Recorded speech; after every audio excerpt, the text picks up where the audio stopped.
Hello friends, જય Shri Krishna. Welcome back to my YouTube channel Vraj Cook. તો friends, આજે કોઈ રેસીપી લઈને નથી. આજે હું સાબુ બનાવવાની છું, એકદમ નેચરલ રીતે અને ઘરે એકદમ ઇઝી રીતે તમે બનાવી શકો છો. અને આ સાબુ છે ને, જે રાઈસમાંથી અને પટેટોમાંથી મેં બનાવેલો છે અને એકદમ નેચરલ છે 100% ફ્રેન્ડ્સ. અને તમે એના ફીણ પણ જોઈ શકો છો કે કેટલા એના ફીણ પણ વળે છે. અને નાના મોટા બધા યુઝ કરી શકે છે. જેને સ્કિનનો પ્રોબ્લેમ હોય છે, ધાધરનો પ્રોબ્લેમ હોય છે, બધાને આ પ્રોબ્લેમ સોલ્વ થઈ જશે ફ્રેન્ડ્સ. અને એકદમ સરસ છે. તો ચલો આજની આપણે સાબુ બનાવવાની રીત સ્ટાર્ટ કરીએ. અને આ રીત તમને સારી લાગે ફ્રેન્ડ્સ તો તમારા ફેમિલી મેમ્બર સાથે શેર કરજો, લાઇક કરજો, શેર કરજો, જેથી બધાને આ વિડીયો ખૂબ જ કામ લાગે અને પ્રોબ્લેમ સોલ્વ થઈ શકે. તો ફ્રેન્ડ્સ, સાબુ બનાવવા માટે છે ને મેં સાબુ બેઝ લઈ લીધો છે, કે જે મેં છે ને સાબુ બેઝ ઓનલાઈન મંગાવેલો છે ફ્રેન્ડ્સ, એમેઝોનમાંથી. તો તમારે જો મંગાવવું હોય તો આનો તમે સ્ક્રીનશોટ લઈ શકો છો, અથવા તો લિંક હું તમને નીચે આપી દઈશ. તો આ રીતનો છે ને મેં સાબુ બેઝ લઈ લીધો છે. અને અહીંયા છે ને મેં એક બટેટું લઈ લીધું છે અને છીણીને આપણે રસ કાઢી લેવાનો છે. અને અહીંયા છે ને ચોખાનો લોટ લઈ લીધો છે, કે મેં અગાઉ તમને પ્રોસેસ બતાવી દીધી ફ્રેન્ડ્સ, કે એને આપણે જે પલાળીને અડધી કલાક રાખીને પછી એને સૂકવીને ક્રશ ડ્રાય થઈ જાય એટલે આપણે પાવડર કરી લેવાનો છે. અને આ પાવડરને છે ને આપણે જે ચા ગાળવાની ગરણી હોય છે ને એનાથી ગાળી લેવાનો છે, કે જેથી એમાં કોઈ એના લમ્સ કે મોટા કટકા હોય ને તો એ ન રહી જાય. તો હવે આપણે પહેલાં શું કરશું કે બટેટું છે ને એને છીણીને એનો રસ આપણે કાઢી લેશું. તો ફ્રેન્ડ્સ, અહીંયા જો સાબુ બેઝને છે ને મેં કટ કરી લીધો છે. કટ કરીને આ રીતના રાખી દીધો છે. પછી લોટ તો ઓલરેડી રેડી છે. અને બટેટાનો જો આ રીતના છે ને એક બટેટાનો રસ કાઢી લીધો છે મેં. અને અહીંયા છે ને મેં ડબલ બોઇલરથી આપણે મેલ્ટ કરવાનું હોય છે, એટલે અહીંયા પાણી પણ ગરમ કરવા માટે મૂકી દીધું છે. પાણી છે ને ગરમ થઈ ગયું છે. હવે આ રીતના રાખીને આપણે સાબુને છે મેલ્ટ કરી લેવાનું છે.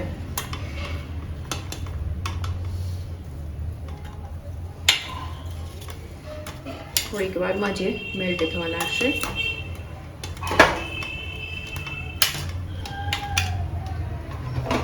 જે તમે જોઈ શકો છો, ધીરે ધીરે છે ને મેલ્ટ થવા લાગ્યો છે.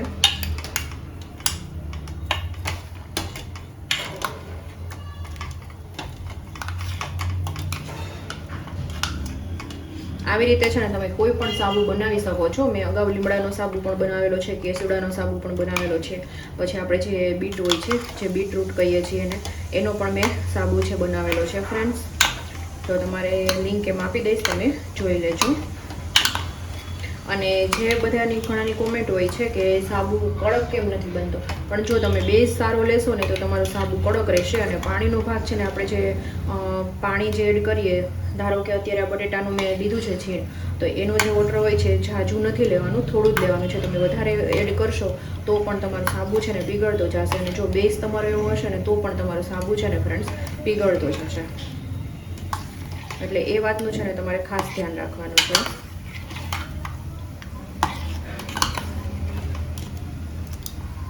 તો આ રીતના ફટાફટ જ આપણો જે બેઝ હોય છે ને એ મેલ્ટ થવા લાગે છે. તો જો પ્રોપર રીતે એકદમ સરસ રીતે મેલ્ટ થઈ ગયો છે. ગેસ ઓફ કરી દઈશું આપણે. તો જ્યારે ગરમ હોય ને ત્યારે જ એડ કરવાનો, નહીંતર છે ને ફરીથી એ જામવા લાગશે. તો આપણે જે પાવડર હતો, જે ચોખાનો આપણે બનાવેલો હતો, એડ કરી દઈશું. પછી આ જે રસ છે બટેટાનો એ એડ કરી દઈશું.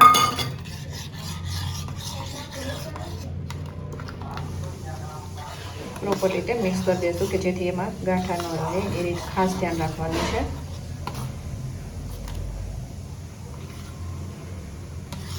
ફ્રેન્ડ્સ, આ રીતના આપણે મિક્સ કરી દીધું છે. બીજી વસ્તુ હવે એડ કરી દઈશું આપણે એમાં. આપણે વિટામિન ઈની કેપ્સ્યુલ એડ કરી દઈશું, જે મેં 2 કેપ્સ્યુલ એડ કરેલી છે. અહીંયા મેં સાબુની સુગંધ આવે એ માટે મેં ઓઇલ એડ કરું છું. જો તમારે એડ કરવું હોય તો એડ કરી શકો છો, અધરવાઇઝ તમે સ્કીપ પણ કરી શકો છો. તો 7 થી 8 ડ્રોપ્સ મેં એડ કરેલું છે. અને અહીંયા ગ્લિસરીન પણ એડ કરું છું, જે મોટી 2 ચમચી. આપણું જે સાબુનું જે રેડી હતું એ થઈ ગયું છે. હવે આપણે ઢાળવાનું છે.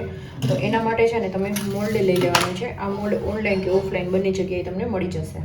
ગરમ ગરમ હોય ને ત્યારે ઢાળી દેવાનું, નહીંતર એ પછી જામી જશે.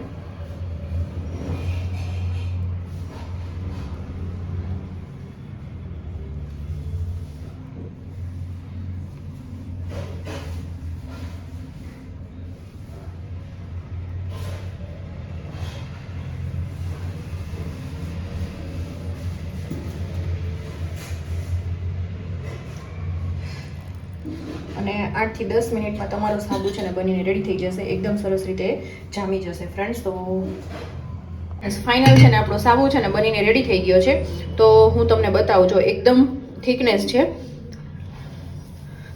હવે આપણે અનમોલ્ડ કરી લેશું.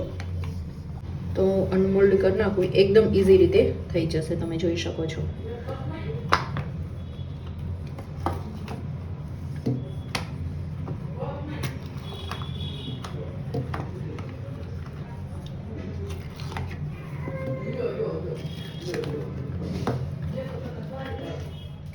જો ફાઇનલ આપણો સાબુ છે ને બનીને રેડી થઈ ગયો. અને હવે હું તમને બતાવું કે કેવો છે એના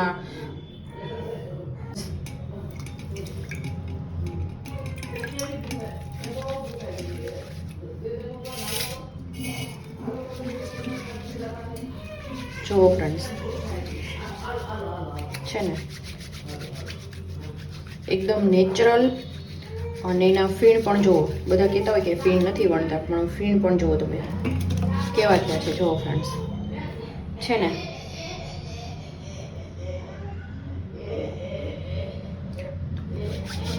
તો